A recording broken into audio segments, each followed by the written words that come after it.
Joining us now to review some of the headlines of today's newspapers from around the world is Arise News analyst Emmanuel Efeni.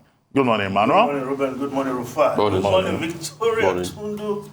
MQ Abiola. Morning. Whenever there is a Jenny in the mix.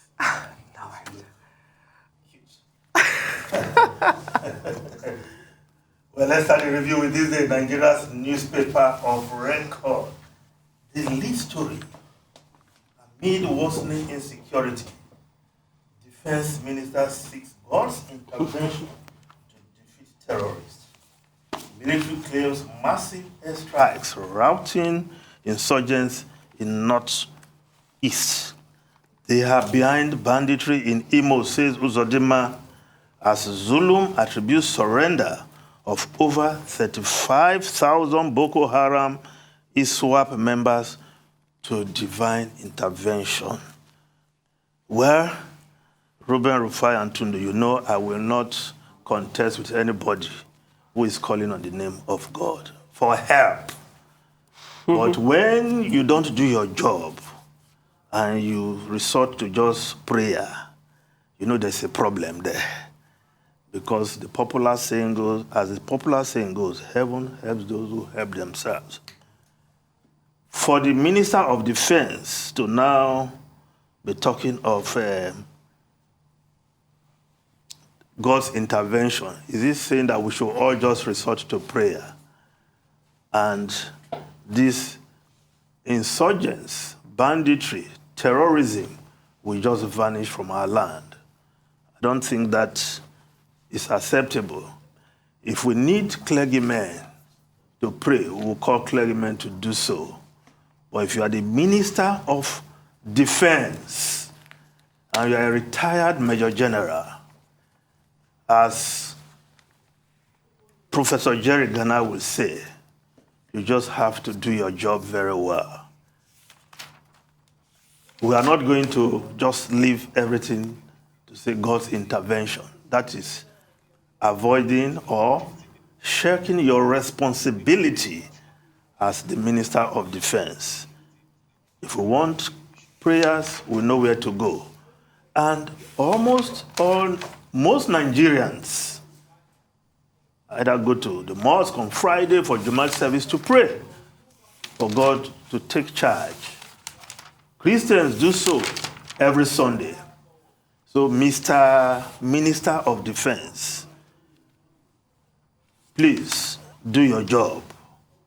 And what the job Nigerians expect you to do is to see that these terrorists are rooted out of our forests. Forests which have since become ungoverned spaces in our land. And until every terrorist is rooted out of the forest, then the Minister of Defense has not done his job. But we must say kudos to the military in upping the ante. But again, there's still a lot of work to be done. There's still a lot of work to be done using the intelligence that we believe is available to the security agencies to take this battle to these terrorists who are in our forests, terrorizing Nigerians, killing, maiming, kidnapping, and extorting poor people, because in many of these villages in the north, they just swoop on them, pick as many people as possible. Some of these don't even get to the newspapers. And these families will start looking for money, some 1 million, some 2 million, just to quietly get their loved ones out of captivity, because they seem to have given up that they can be helped by government. Now, if we just look at other stories quickly, well, let's just look at the Guardian newspaper. Investors want more slice of 13.76 trillion pension assets in stocks. Only 7% of pension invested in equities. While the Vanguard newspaper is reporting 4 trillion naira bill. How petrol subsidy grew by 349.42% in 3 years. Why cost of subsidy is rising by experts add Nigeria must refine her crude to stop subsidy. We are against subsidy, Moman, deregulation, PIA on hold. How subsidy costs rose sharply by Moman scribe. Federal government's deficit widens. While the Daily Independent is reporting airline loses 22.214 billion in 6 months to denial of AOC. Stakeholders blame National Assembly for airlines woes, says action undermines powers granted regulatory authority. AMCON should pay 43 billion naira ARIC's debt, ministry source. While the Daily Sun is reporting $418 million Paris Club loan. Governors draw battle line with federal government, one presidency to steer clear of their money.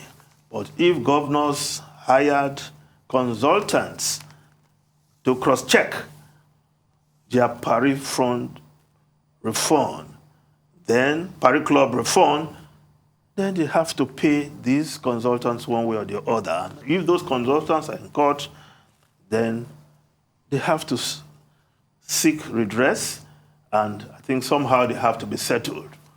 Now, the Nation newspaper, senators, reps to court, sustain Electoral Act 8412. Lawmakers file grounds of appeal as accelerated hearing. Yes, the battle to retain Section 84, subsection 12 in the Electoral Act 2022. But some are already complying with that provision. The Daily Trust newspaper is reporting Section 8412, 53 commissioners, others resign in states as Buhari ministers stay put. Ngige declares for presidency today, it's against the law to remain in office. Fage, no big deal. Carry. Now, the leadership newspaper, Igbo Presidency, Southeast leaders want consensus across party lines.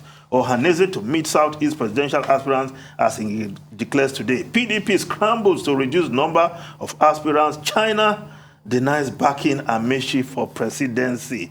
Office of the president has been reduced to nothing. IPAC. The Punch newspaper, 1,149 Nigerians killed. INEC suffers 42 attacks. Decries rising insecurity. Commission loses over 9,000 card readers. Plans risk assessment. There will be no results for violence mad post. INEC rec threatens Oyetola. It warns against violence ahead of governorship election. While the Business Day newspaper, power firms report record revenue, customers grown. Power firms report record revenue, customers grown. Yes, the discos are making money, but the consumers are complaining. Ruben Rufai and Tundu. Okay, so for me, I've been saying that I want to talk about the Minister of Labor's declaration. Yes. Please, if you want to declare, go Dr. out there. Chris Dr. Chris Ngige. To go out there and make your declarations. Don't bring God into it. You see, I think we need to really talk strong and hard about this over-Godification of Nigerian society, because it's all scam. People tell all sorts of lies in the name of God. I'm hearing last week he said he was waiting for God to speak to him. Now he's saying God has spoken to him, he's going to make declaration. But while all of this is going on, ASU is still on strike. Where is he as regards the strike going on? That's the negotiation. The negotiation. Because he's not the Minister of Education. It's not the Minister of Education. But where is he as regards that negotiation going on with ASU? I think there are more pertinent problems. You should also ask for the Minister of Education. I'm asking the Minister of Education too and the Minister of Labour. Just like, I think there are more pertinent problems. Because you see, and that's why, please, President Muhammadu Buhari, sack all these ministers that have made presidential declaration. Why? Because they will not do the job again. They've forgotten the job. They are not concentrating any longer. Any minister that has made declaration, anybody in your cabinet that made, let them go at this point in time. We're having something as serious as ASU negotiations on ground. Nobody's talking about. People are making declarations for press. How about God tell people that ASU situation will be resolved overnight? We don't even know what we are doing to our country. The education system is comatose, is moribund. Nobody's saying about anything about it, and people are gallivanting around making declarations here and there. What do we truly even want in this country? Well, I want to assume that it is within Dr. Chris Ngige's rights to choose whatever he wants to declare for the presidency of Nigeria. And whether it is God that has spoken to him or human beings, well, that's up to him. Now, in December, we had reports that some people also started persuading him. And when he went home for Easter, he was reported in the papers on Sunday as having talked about Easter ambush by persons, all these persuaders, both hidden and open. That has become a major enterprise, who hijacked him and said he must declare. And he said, okay, finally now, I've heard the voice of God. And you think those things, they are not instigated? Well, I don't know. I don't want to go into all of that. That's about the dynamics of politics. So today he's going to declare. So whoever who spoke to him, whether it is spirits or human beings, or he had voices. Or hallucinations. Well, no, that's not my word. Don't put words No, in my mouth. I'm adding that. No, well, yeah, that's your opinion. But whatever it is, anybody who wants to be president of Nigeria should come forward and take responsibility. Abi? Don't say it's God that told me. Don't say it's some people that pushed me or some people ambushed me. We're interested in ideas. What specifically do you, as an individual who is qualified, who is eligible under Section 131 of the Constitution, what do you want to do? And after today, we'll have an idea.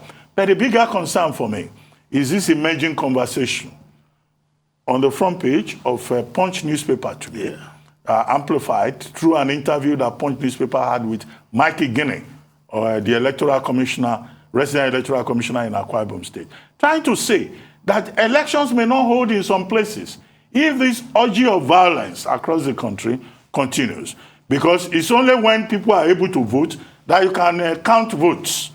And you recall that in many states of the Federation, between 2019 and today, and 2022, INEC has had attacks on its smart card readers, on its ballot boxes, on its staff. The most recent one in Uamaiti, local government area, of Ebonyi State, in which one Mr. Onwokurie, was killed.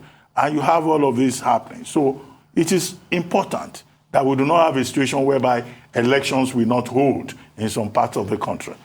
Chief Afe Babalola, senior advocate, I referred to him earlier. He too is saying maybe the elections should be postponed. But for a different reason. Until we get a new constitution. But I don't know. Constitution. I don't know where that sits. How is that going to come about? He's a lawyer. I don't know how we can just abandon our constitution. We have to go. We have to go. We have unfortunately, I Bishop didn't get the chance to contribute. Matthew Azan Kuka waiting to join us. So thank you very much, Emmanuel.